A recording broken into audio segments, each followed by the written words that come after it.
Before we can begin to solve problems with finding the forces with a current through a magnetic field, we need to determine the property or the value of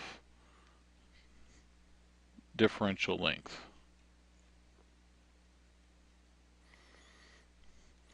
And there are three possibilities that we could have. We could have a function in terms of x,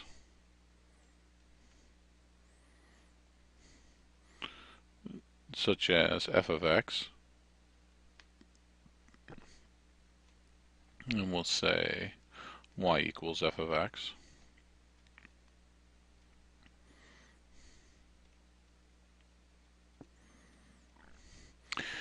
And to find the differential length from that, the differential length is going to equal square root of 1 plus our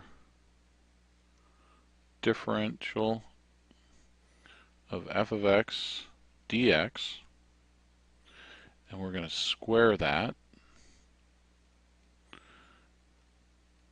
and that'll be times dx.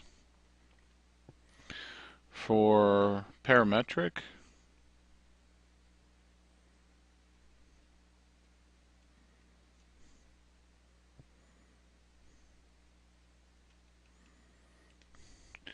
in terms of some variable, in terms of t for our case, then that means that we're going to have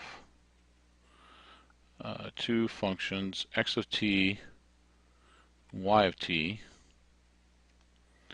And so our differential length in this case is going to be the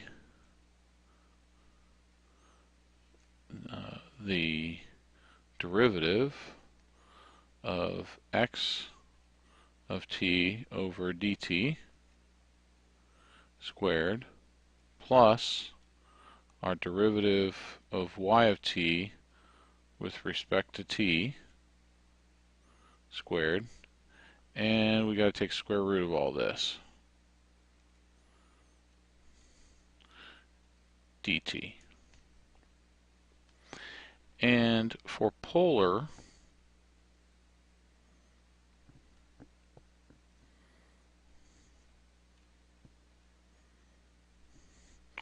where in this case we're talking about in terms of theta, then our differential is going to be, and that would mean our function would be some r function of theta. So our differential length would be equal to square root of r theta squared plus the derivative of r theta over d theta squared d theta.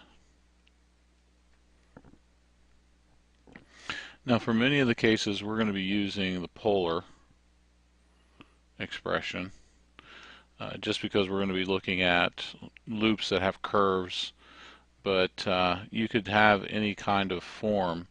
This is how you would create your differential length based on the type of equation that you have.